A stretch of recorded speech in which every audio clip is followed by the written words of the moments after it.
राधे राधे। आज मैं आपको परिवर्तनी एकादशी महात्म सुनाऊंगी।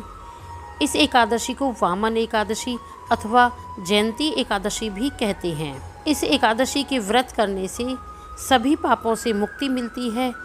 इस एकादशी व्रत करने के बाद कोई व्रत शेष रह ही नहीं जाता है, क्योंकि यह सबसे बड़ी एकादशी है। इस दिन भगवान श्री कृष्ण परिवर्तनी का मतलब परिवर्तन लेते हैं। मतलब जैसे भगवान श्री कृष्ण 2 महीने पहले देवशयनी एकादशी मनाई थी हमने, वहाँ भगवान श्री कृष्ण ने शयन किया था। तो 2 महीने बाद भगवान श्री कृष्ण इस परिवर्तनी एकादशी के दिन करवट भी लेते हैं। इस एकादशी को जल झूलनी भी कहते हैं।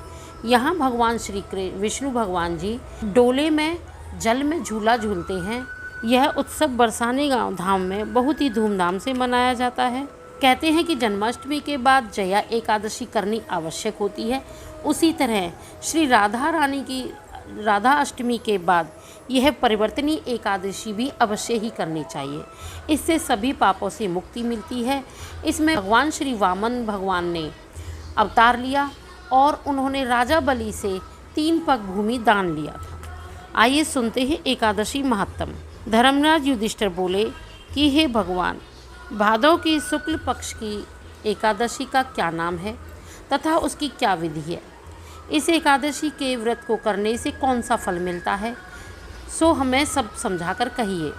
श्री कृष्ण भगवान बोले कि हे राजश्रेष्ठ, अब मैं अनेक पाप नष्ट करने वाली तथा अंत में स्वर्ग देने वाली भादव की शुक्ल पक्ष की वामन एकादशी की कथा कहता हूँ। आप इसे ध्यान पूर्वक सुनो। इस एकादशी को जयंती एकादशी भी कहते हैं। इस एकादशी की कथा के सुनने मात्र से ही समस्त पापों का नाश हो जाता है। इसी एकादशी के व्रत का फल वाजपेयी यज्ञ के फल से भी अधिक होता है। इस जयंती एकादशी की कथा से नीच पापियों का उद्धार हो जाता है।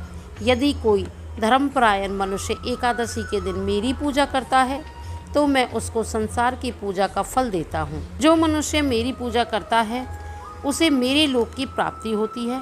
इसमें किंचित मात्र भी संदेह नहीं है।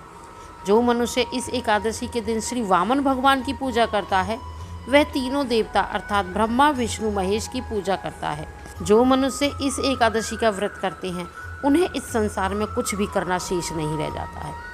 इस एकादशी के दिन श्री विष्णु भगवान करवट बदलते हैं, इसीलिए इसे परिवर्तनी एकादशी भी कहते हैं। इस पर श्री युधिष्ठिर बोले कि हे भगवान, आपके वचनों को सुनकर मुझे महान संदेह हो रहा है कि आप किस प्रकार सोते तथा करवट बदलते हैं। आपने बलि को क्यों बांधा और वामन रूप धारण करके क्या लीलाएं की? चातुर्मास व्रत की विधि क्या है तथा आपके शयन करने पर मनुष्य का क्या कर्तव्य है, सो सब विस्तार पूर्वक कहिए। श्री कृष्ण भगवान बोले कि हे राजन, अब आप पापों को नष्ट करने वाली कथा का श्रवण करो। त्रेता युग में बलि नाम का एक दानव था। वह अत्यंत भक्त, दानी, सत्यवादी तथा ब्राह्मणों की सेवा करने वाला था। वह सदैव यज्ञ तप आदि किया करता था। वह अपनी भक्ति के प्रभाव से स्वर्ग में इंद्र के स्थान पर राज्य करने लगा। इंद्र तथा अन्य देवता इस बात को सहन न कर सके और भगवान के पास जाकर प्रार्थना करने लगे। अंत में भगवान ने वामन रूप धारण किया। मैंने भगवान तेजस्वी ब्राह्मण बालक रूप में राजा बलि को जीता। इस पर राजा युधिष्ठिर बोले कि हे जनार्दन, आपने वामन रूप धारण करके इस बलि को किस प्रकार जीता, यह सब विस्तार पूर्वक समझाइए।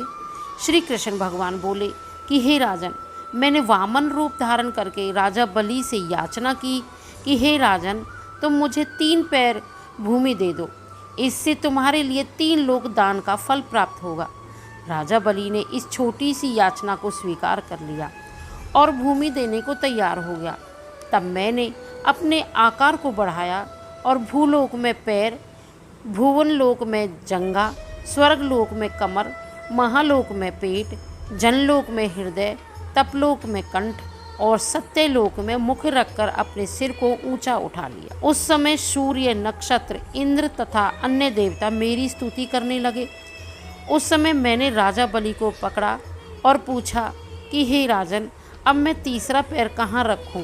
इतना सुनकर राजा बलि ने अपना सिर नीचा कर लिया। उसके सिर पर मैंने अपना तीसरा पैर रख दिया। और वह भक्त दानव पाताल को चला गया।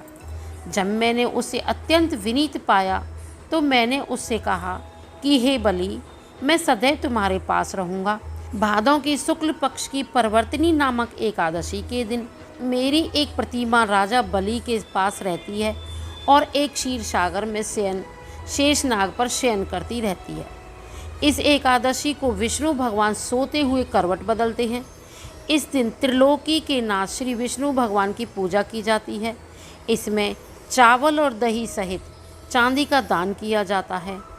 इस दिन रात्रि को जागरण करना चाहिए। इस प्रकार व्रत करने से मनुष्य समस्त पापों से मुक्त होकर स्वर्ग लोक को जाता है। वह स्वर्ग लोक में जाकर चंद्रमा के समान सदैव प्रकाशित रहती हैं। उनको इस लोक तथा परलोक दोनों में यश मिलता है। जो इन पापों को नष्ट करने वाली कथा सुनते हैं उन्हें अश्वमेघ यज्ञ का फल मिलता है। तो यह थी परिवर्तनी एकादशी महात्म। आशा करती हूँ आपको एकादशी महात्म बहुत पसंद आया होगा। तो इसीलिए आप इस एकादशी महात्म को ज़्यादा से ज़्यादा शेयर करें और हमारे चैनल को सब्सक्राइब करें। राधे राधे।